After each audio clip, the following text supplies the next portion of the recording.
Hi, I'm Tankfish, and I swear, I'm not addicted to gambling. I can quit anytime, I just don't want to. Mama didn't raise no quitter, cause after all, 99% of gamblers quit before hitting it big. Welcome to Soul's RNG, where you, do nothing and win. It's like mining Bitcoin, except instead of getting paid, you get pure concentrated dopamine rushes. So in a way, Soul is like a drug dealer who targets ADHD children and take electrical bills for payment. In fact, I think people spend more electricity on this game than the entirety of Somalia. Now, many of you are probably wondering, Tank, what's the point of this game? Why are people playing it? What's so fun and interesting about it? Well, it's free gambling. It's like one of those CSGO case opening simulator, except you actually get something. And although this something is very insignificant, it's still infinitely better than nothing. This game is actually genius. It takes out the worst part of gambling, which is paying, and only implements the best part, which is getting shit. It's literally frying my brain, and I love it, because we humans, deep down, all have gambling addictions. Look at the children, the purest form of humanity. They love gambling! Today, they're spending fat stacks on loot boxes. 20 years ago, they're tossing shillings for Pokemon cards. And 50 years ago, they were buying baseball collection cards. The f you do with that? As some of these motherfuckers are all grown up now, and they're still going batshit insane when they see something rare. This proves that gambling is truly the essence of humankind. Gambling's just a part of who we are. I just market it to sexy children.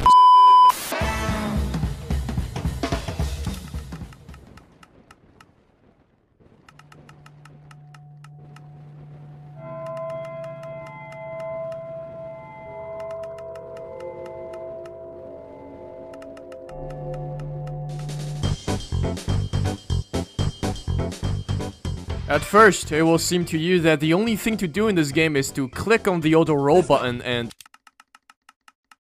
that's it. If you're psychopathic or mentally challenged, you can also manually click on the roll button. Not recommended. I actually don't even know why this button is here to begin with. It's useless. Why is it here? It's like a warning sign for blind people. Every 10 rolls, the game gives you a higher chance of obtaining good shit, which is a textbook example of fixed interval positive reinforcement. Y'all are getting mentally manipulated, I swear. But anyways, Soul's RNG is actually a lot more than what it seems. Because after all, there is no way that there's over 100k people playing this just to sit on their fat ass and AFK. Did you know that after you hit 1 million rows, you unlock the open world mode? In this mode, the rows are not free. You need to exchange them with the auras you got from the main game. However, the auras here are not worthless because they can be used to fight against other players. There's even a mastery system for each of your auras where you unlock more moves the higher mastery you are. The world is actually very big. It has a lot of lore, contents, and enemies that you can fight. So yeah, never judge a book by its cover. Soul's RNG is a great game hidden behind a facade. Good things take time, as they should. Getting something too easily or too soon can cheapen the outcome. So in a way, this game is an antithesis to the modern consumerism where instant gratification runs rampant. And that brings us to the next important lesson. You shouldn't believe random shit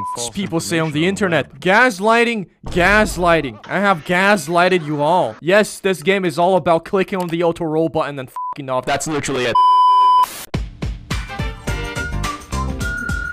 But for real though, this game is not only about clicking on the auto roll button and f***ing off. It's actually about setting up the right configuration, then click on the auto roll button and f***ing off. Always remember to properly set up your aura filter and auto equip so you don't end up with a bunch of trash. And disable skip warning, swap warning, so you keep on rolling. Your inventory has limited space, but you can unlock more slots by using coins. You get coins by either picking them up from around the map, crafting a gilded coin and using it, or from quests. You can also craft equipments and potions that will give you luck and roll cooldown buffs. You make equipments at Jake's workshop, which is, you know, pretty easy to find, and you brew potions in some ghetto-ass cave. This stupid-ass cave is a bit harder to find. You need to do a bunch of parkour and know where to go. But you should be fine unless you're really directionally challenged. Once you're there, you can talk to this woman and do the Starfall quest. Upon completion, a portal to the cave will open up and you will no longer need to do the parkour to get there. It's recommended to get your equipments first before starting to brew potions, because potions are a pain in the ass to make. This shitty cauldron actually doesn't make potions. It just adds glowstones to it and upgrades it. So you actually need to go collect base potions around the map first first, which, you know, requires gameplay, which, you know, is something no one wants to do. If you're playing this game properly, which is not playing it, equipments are simply easier to make and offer better value. Just use the auto add option, and next day, you wake up to a brand new gear that will last you forever. Currently, the only gears you can equip on your left arm is the jackpot gauntlet and the gravitational device, so don't be dumb like me and try to equip the eclipse device on the left arm for like 30 minutes. I don't know why this dumbass haven't figured out a way to just make a left-handed version for all the equipments.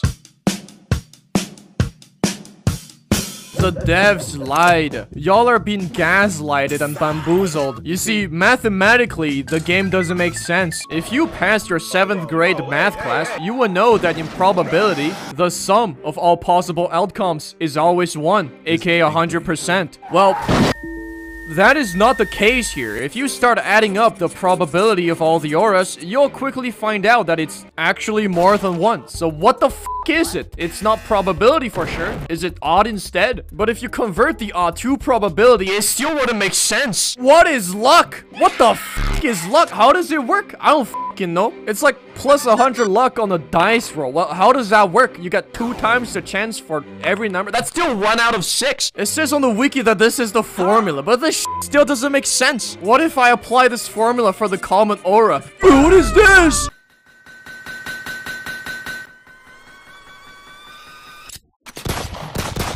Look guys, there's probably an algorithm that caps the odds or probability and does some computer magics to select the auras. But either way, it doesn't change the fact that these numbers, they're bullshit.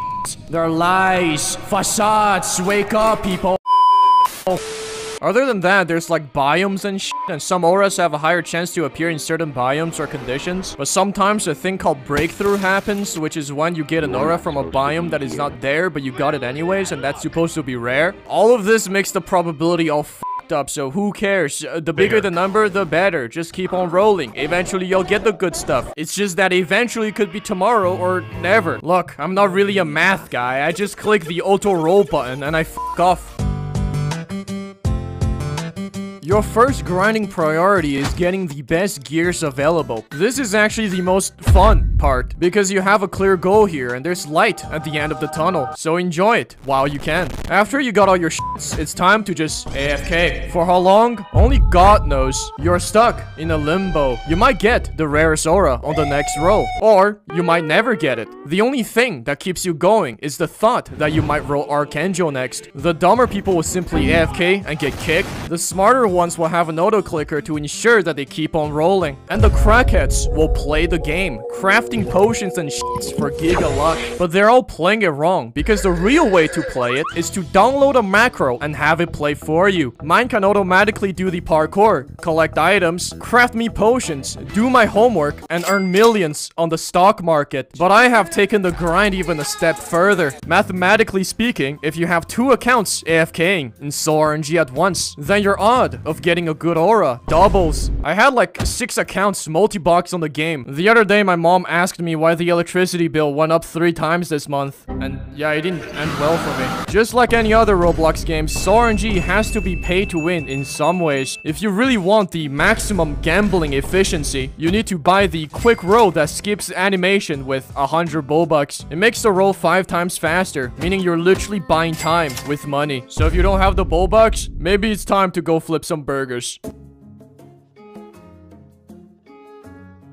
This game is a lose-lose-win situation. You lose because you wasted time and electricity. Roblox loses because the game isn't that monetized and uses a ton of server resources. Soul's RNG by itself has probably costed Roblox trillions of bullbucks in operating cost, dropped their stock by 20%, and made them lay off 50% of the moderation team. And the devs win a little bit of money from the premium payouts. Honestly, eventually, everyone will have the rare auras. That means no one will care about them anymore. Well, to be fair, no one really cares about them now. But anyways, so the devs will be forced to put in even rarer auras, which means you'll have to come back to this virtual coal mine to grind all over again. It will be a never-ending cycle. However, you have to look at this positively. Because Soul RNG is hogging my computer all the time, I had the chance to go out and touch grass, find my lost son, and overthrow the government of some third world African country. Coming home and waking up every day to check Soul's RNG is like a little reward for me, because it's essentially a blast of hours of built-up dopamine straight to my brain. It's the same feeling of buying bitcoins 2 years ago, forgetting about it, and coming back realizing that